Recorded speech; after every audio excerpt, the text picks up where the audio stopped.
India और New Zealand दो ऐसी टीमें जिन्होंने अभी तक इस टूर्नामेंट में कोई भी मैच नहीं हारा है और जगह इस वक्त जहां पर हम खड़े हैं, कल हो सकता है जब इस वक्त हम बात कर रहे होंगे तो इस मैच के हम एनालिसिस कर रहे होंगे। हम ये देख रहे होंगे कि किसने कहां क्या चूक करी या फिर किसने कहां बाजी मारी। इंडिया और ऑस्ट्रेलिया, खैर इंडिया और न्यूजीलैंड। और आज राहुल द्रविड़ आए। हर किसी को यही है कि इस मैच में इंडिया की 11 क्या होगी। क्यों? क्योंकि हार्दिक पांड्या के जाने से, हार्दिक पांड्या की इंजरी से थोड़े बहुत इंडिया को अपनी 11 में फेरबदल करना पड़ेगा। अब हार्दिक पांड्या की एबिलिटी का कोई खिलाड़ी इस 15 में तो इंडिया के पास है नहीं, तो इसमें बदलाव क्या करने पड़ेंगे। आज राहुल द्रविड़ आए, उनसे काफी सवाल पूछे गए। उनसे इनफैक्ट जब आईसीसी ने जो दो वेन्यूज अहमदाबाद और चेन्नई की विकेट को जो रेट किया है उसके बारे में भी पूछा, तो बहुत ज्यादा खुश नहीं थे राहुल द्रविड़ आईसीसी की उस कॉल से, उस डिसीजन से, जहां पे उन्होंने अहमदाबाद, जहां पे इंडिया ने भारत ने पाकिस्तान को 191 पे ऑल आउट कर दिया था। उसके बाद चेन्नई में इंडिया ने अपने पहले मैच में ऑस्ट्रेलिया को 199 पे ऑल आउट कर दिया था। तो एवरेज दे दी गई जी उसको रेटिंग। तो राहुल द्रविड़ उससे बिल्कुल खुश नहीं थे। उन्होंने कहा कि भाई ये वनडे क्रिकेट है, ये डिमांड करता है कि आपको स्किलफुल होना पड़ेगा, फिर चाहे आप गेंद से हो, फिर चाहे आप बल्ले से हो। तो वो सारी बातें थी। खैर 11 पे उनसे पूछे गए स्पेसिफिक सवाल। शार्दुल ठाकुर का क्या रोल होगा, सूर्य कुमार यादव होंगे या नहीं होंगे, ईशान किशन होंगे या नहीं होंगे, स्पिनर हो सकता है या एक एक्स्ट्रा फास्ट बॉलर के साथ इंडिया को जाना पड़ेगा। तो राहुल द्रविड़ ने काफी हद तक कुछ बातें कही जिनसे इंडिकेशन मिल सकता है। इंडिकेशन इन बातों से भी मिल सकता है कि अंदर क्या हुआ। यानी जो ठीक मेरे पीछे देख रहे हैं वो प्रैक्टिस एरिया है, वहां पे नेट्स किए जाते हैं, जहां पर आज पूरी भारतीय टीम मौजूद थी।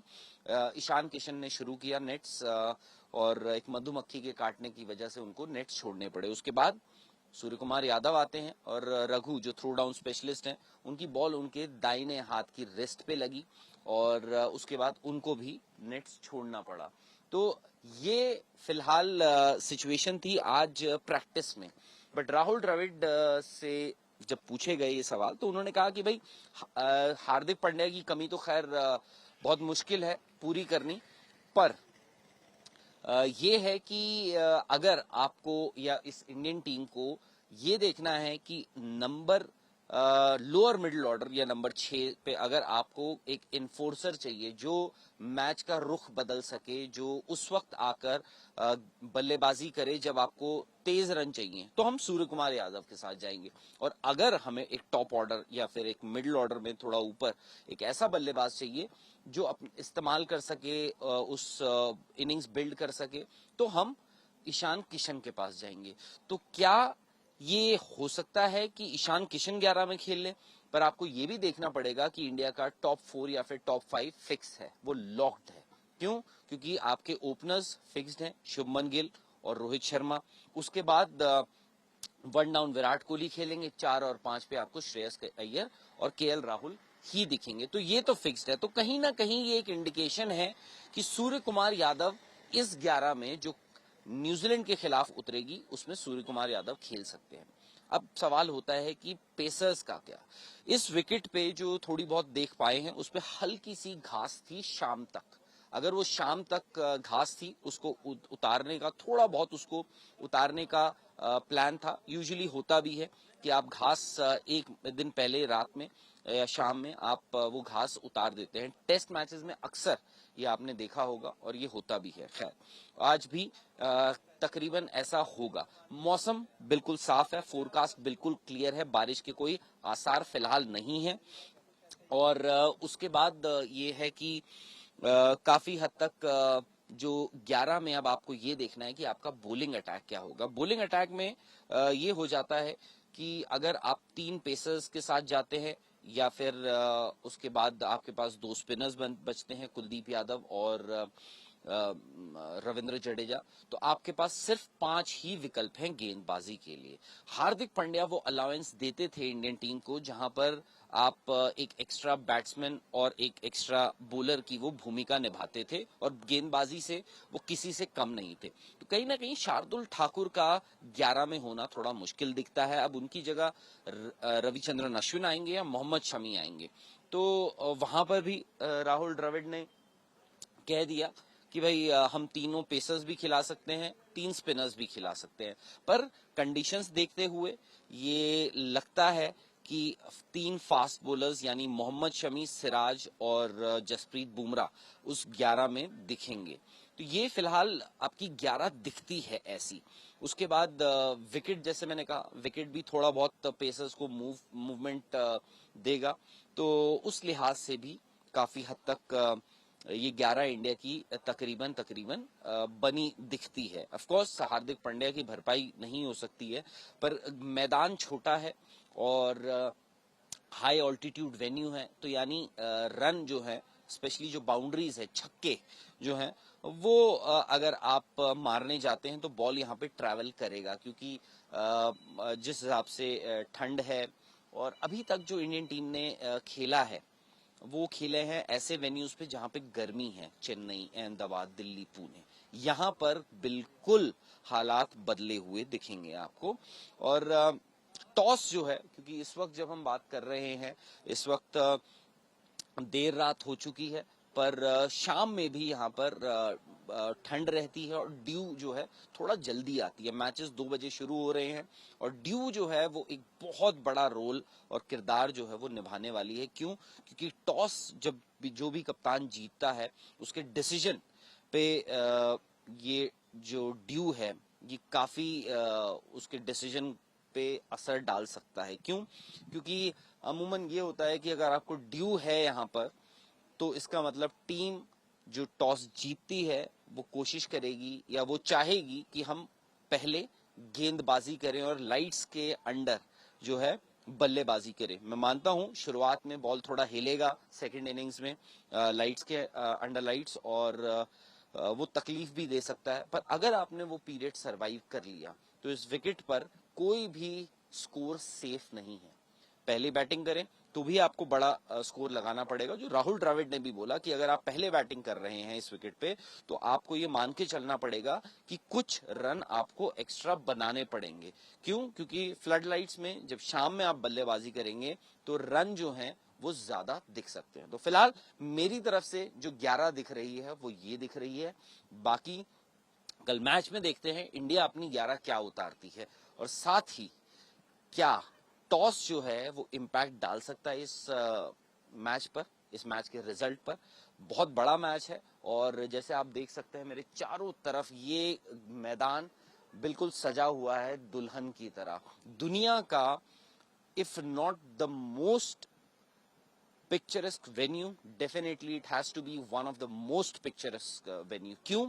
क्योंकि यहां से मैं देख रहा था न्यूजीलैंड से काफी लोग मैच देखने आए हैं और वो बोल रहे थे कि तो ऐसा लग रहा है यार हम न्यूजीलैंड में ही हैं, हम न्यूजीलैंड में ही कोई मैच देख रहे हैं। और उन्होंने भी माना हालांकि ये वेन्यू जो है, ग्राउंड जो है, स्पेशली फैसिलिटीज के मामले में हो सकता है उस न्यूजीलैंड के उन काफी सारे ग्राउंड्स को मात दे दे। बहुत सारी ऐसी बातें और भी हैं। खैर, तो ये है फिलहाल यहाँ से अपडेट। और दोनों तरफ जो भी चल रहा है, दोनों टीमें दोनों 4-4 मैचेस जीत चुकी हैं और ये मैच कहीं ना कहीं एक बहुत बड़ा इम्तिहान होगा इंडिया के लिए भी। और हम अक्सर ये बात करते हैं कि न्यूजीलैंड की गेंदबाजी बनाम इंडिया की बल्लेबाजी, इंडिया की टॉप ऑर्डर बल्लेबाजी, पर ये हमें नहीं भूलना चाहिए कि इंडिया की जो गेंदबाजी है वो भी किसी से कम नहीं है। इंडिया ने अभी तक 4 मैचेस हुए हैं, यानी उनके पास 40 विकेटें थी लेने के लिए, जिसमें से 40 में से भारतीय गेंदबाजों ने 36 विकेटें ली हैं। 2 बार उन्होंने टीमों को ऑल आउट किया है और 2 बार ऐसा हुआ है कि ऑपोजिशन 8-8 विकेटें खो चुका है पूरे मैच में इस गेंदबाजी के खिलाफ। गेंदबाजी में बस रोहित शर्मा के पास ये होगा कि ऑप्शंस थोड़े लिमिटेड हो जाते हैं, पर बैट्समैन जिस फॉर्म में चल रहे हैं, फिर चाहे वो रोहित शर्मा हो, शुभमन गिल हो, विराट कोहली हो, केएल राहुल हों, श्रेयस अय्यर के भी रन आ चुके हैं। श्रेयस अय्यर ने भी एक 50 नाबाद बना चुके हैं वो भी। तो कॉन्फिडेंस इंडिया का श्योरली बहुत अच्छा खासा होगा, पर यहाँ जिस हिसाब से हम बात कर रहे हैं, जो माहौल बना हुआ है, वहाँ पे काफी सारे लोग सिर्फ शहर से ही नहीं, हिमाचल से तो आएंगे ही आएंगे, northern part of India, Punjab से, पंजाब में चंडीगढ़, पंचकुला, मोहाली और भी पंजाब से बहुत सारे लोग यहाँ पर देखने आते हैं। संडे है, यूजुअली लोग क्या करते हैं कि शनिवार को यहाँ पर आ जाते हैं, उसके बाद आप थोड़ा बहुत इधर उधर घूम लें, मैक्लोडगंज चले जाएं, थोड़ा ट्रैक कर लें आसपास की जगहों पे, उसके बाद आप आइए, संडे को मैच देखिए और इंजॉय कीजिए। भारत के लिए और न्यूजीलैंड के लिए दोनों 4-4 मैचेस जीत चुके हैं, यानी अगर एक मैच और जीतते हैं तो वो 5 मैच जीत जाएंगे, यानी 5 में से 5 जीते। और कहीं ना कहीं ये माना जा रहा है कि 6 मैचेस जो है अगर आपने जीत लिए, यानी आपके अगर 12 अंक हो जाते हैं, तो आपकी पोजीशन सेमीफाइनल के लिए सिक्योर हो गई है। तो ये एक बहुत बड़ा कदम होगा, जो भी टीम ये मैच जीतती है, और अगर ये मैच जीतती है तो सेमीफाइनल की तरफ ये एक बहुत बड़ा कदम होगा। आखिरी बार इंडिया ने 2011 में ये वर्ल्ड कप जीता था, और इससे बड़ा मैच इस वेन्यू के लिए आज तक मिला नहीं है। इस वेन्यू ने, धर्मशाला के इस मैदान ने बहुत सारे मैचेस ऑलरेडी होस्ट कर चुके हैं। यहाँ पर टेस्ट मैच हो चुका है जहां पे कुलदीप यादव ने अपना डेब्यू करा था, और T20s हो चुके हैं। जो आखिरी 2 मैचेस यहाँ पर हुए थे, लगातार बैक टू बैक हुए थे, एक एक दिन में, यानी आज एक कल एक, वो भी भारत ने जीता था। तो इंडिया का रिकॉर्ड इस मैदान पर बहुत अच्छा है, उसको बरकरार रखने के लिए इंडिया को एक और मैच जीतना है।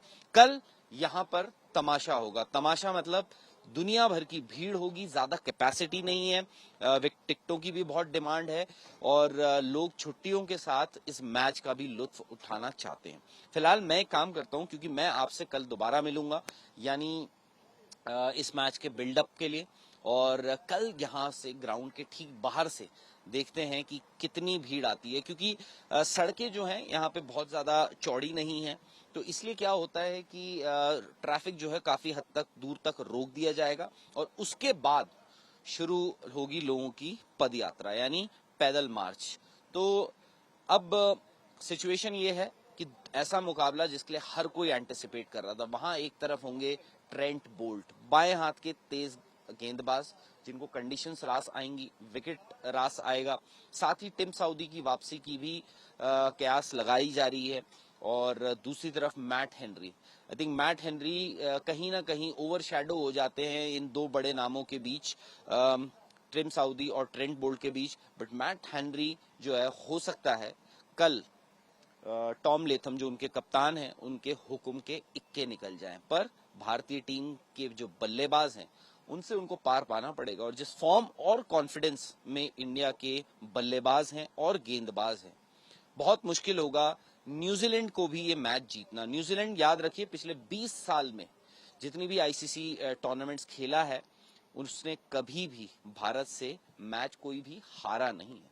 तो ये एक बड़ा एक बोझ होगा अगर इंडिया हरा देती है, और साथ ही इंडिया अपनी जो दावेदारी है वो बहुत ज्यादा मजबूत कर लेगा इस वर्ल्ड कप को जीतने का। क्यों? क्योंकि उन्होंने, अगर हम इस टूर्नामेंट की टॉप 6 टीम्स को देखें, टॉप 6 टीमें जो हैं, यानी इस प्री टूर्नामेंट फेवरेट्स अगर मैं कहूं, टॉप 6 टीम्स जो हैं, ऑफ कोर्स उसमें इंडिया थी, ऑस्ट्रेलिया थी, इंग्लैंड थी, साउथ अफ्रीका थी, न्यूजीलैंड थी और पाकिस्तान थी।